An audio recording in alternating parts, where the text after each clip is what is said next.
Hi everyone, my name is Kareen and I will be walking you through our creative uses for foam sewing class today. I'll also have Bianca with me who will be doing all the sewing. The bra I have here in front of you today is the Sahara by Rubies Bras. All the findings that you see here in front of you are from Emerald Erin.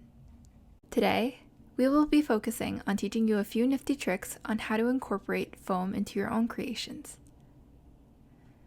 We will be showing you how to add foam to these uniform stabilized straps with Duoplex, as well as our ever popular V-strap here at Rubies Bras. These straps are a great addition because it's wider at the shoulders than tapers in, which is perfect for comfort. Then we will be showing you how to incorporate foam into your hook and eye so that it's a little more comfortable when you wear it. Now here are the materials we will be using for this class.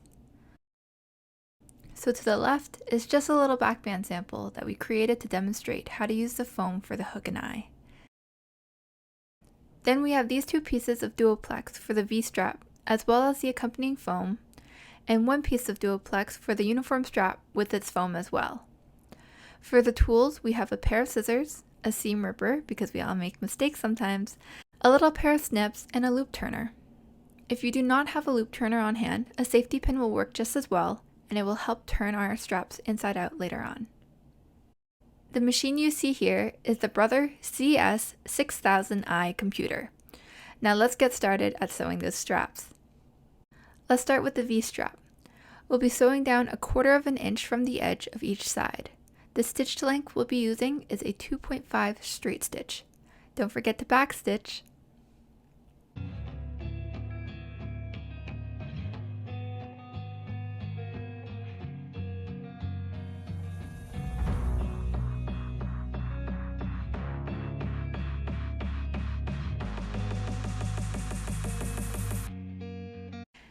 And this is what it looks like finished. You can see the stitch is approximately 1/4 of an inch away from the edge, and now we will be doing the other side as well.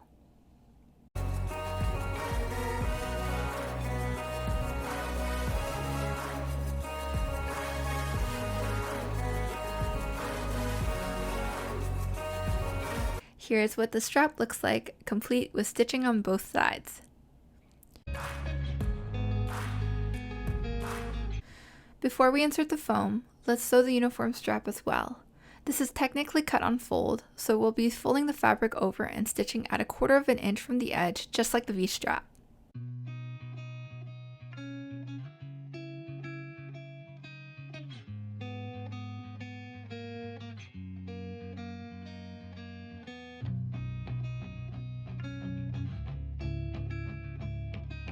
And this is what the uniform strap looks like. Now we're going to use our handy dandy loop turner and turn these guys inside out. Again, if you don't have a loop turner, a safety pin will work just as well.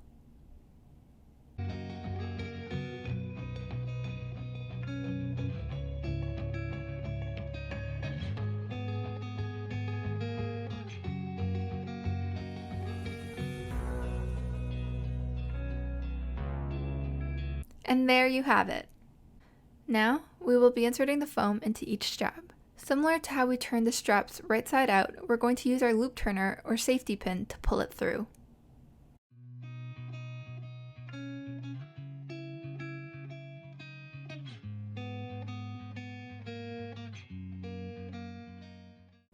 If you find your foam is a little longer than your strap, don't worry, you can always cut that off at the end. And if you feel like the strap might slip through, we recommend sticking a pin or a safety pin in it to ensure that it doesn't move.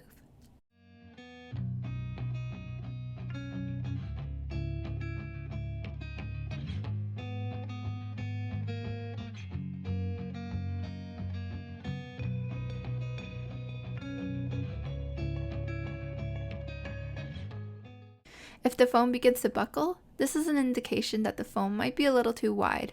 All you need to do is push back your strap a little, give it a quick snip on the sides, and that should help it sit nice and flat. Now let's go back to the machine and top stitch these guys. The stitch length we like to use is 2.5, but you can definitely go a little larger for top stitching.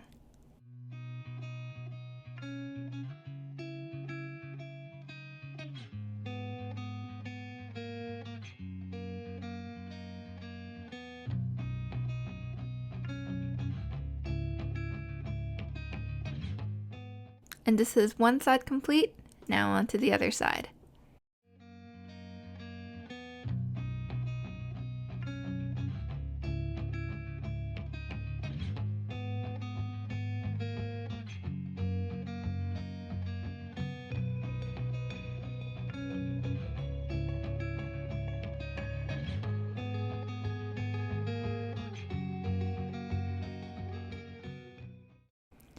Now this is what the V-strap looks like complete.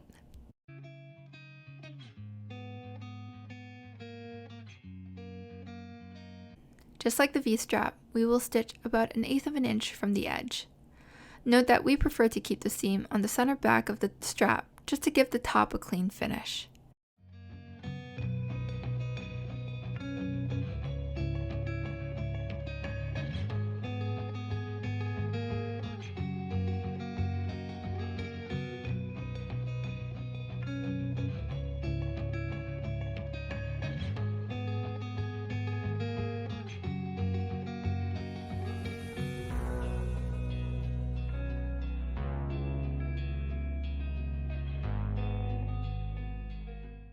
And there you have it. This is what the uniform strap looks like complete. Now to finish these guys off, make sure you clip all of the excess threads, and if there's any remaining bit of foam peeking out, we will remove that as well.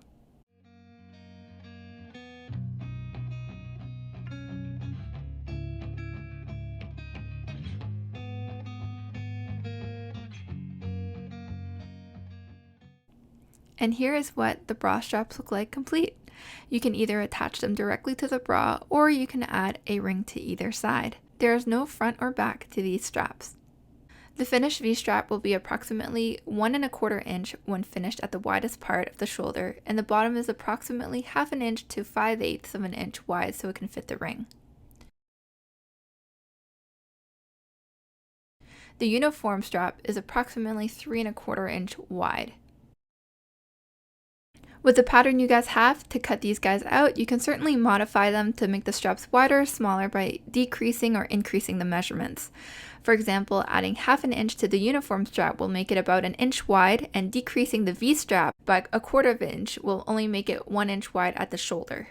We hope you enjoyed learning about the straps. Now let's show you how to add foam to your hook and eye.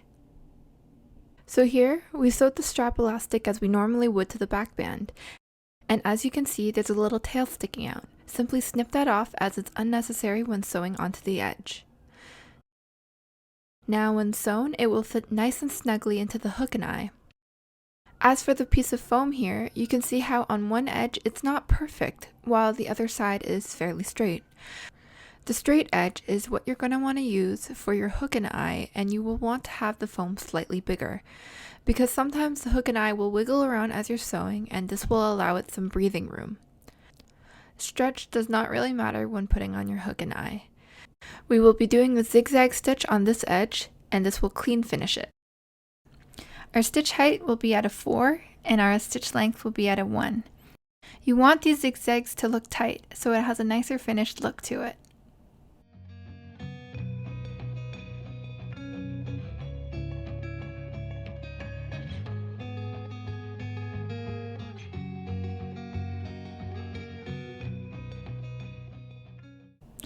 This is what the zigzags look like. And now we'll be attaching it to the back band. So to attach the back band, we will be lining up the elastic edge we trimmed at the beginning, just about 1/8 of an inch from the top edge on the inside of the hook and eye flap. We'll be using the crevice in the middle as a guide as we sew the back band to the hook and the eye flap with 1/8 of an inch straight stitch. The stitch length should be at a 2.5, and we're decreasing the zigzag back to 0. Don't forget the back stitch.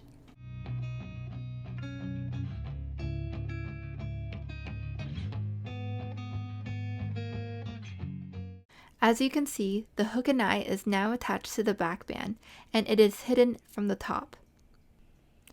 Now, we're going to straight stitch all along the perimeter of the hook and eye with the same stitch length of 2.5, leaving 1/8 of an inch seam allowance.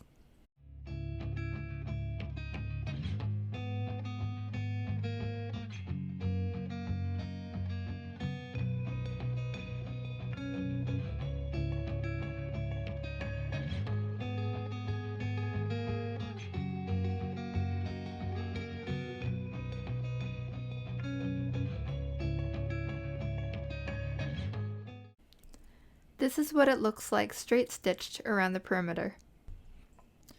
Now with this backband piece, we're just going to cut away the excess foam, and we're going back to the machine to do a finishing zigzag stitch, and then you'll be done.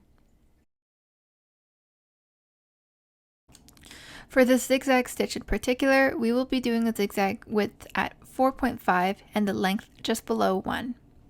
You're going to want most of the zigzag on the hook and eye flap as opposed to halfway on the backband and halfway on the flap, but we still need the zigzag to catch on the backband. So align your flap edge right where the zigzag can catch a little bit of the backband but still remain mostly on the flap.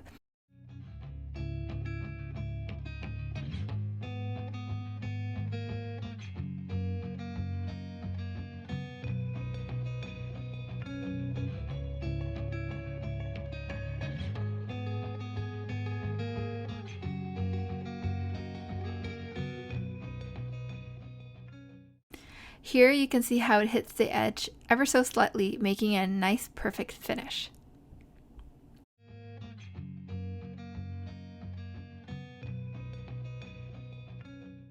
Now to finish up, we're going to cut off any remaining threads off. And there we have it, our hook and eye now padded with foam for extra support. And if you feel like one piece just isn't enough, you're always welcome to double up. Thank you so much for watching. We hope that you learned a trick or two on other ways to use cut and sew foam. Ta-ta for now!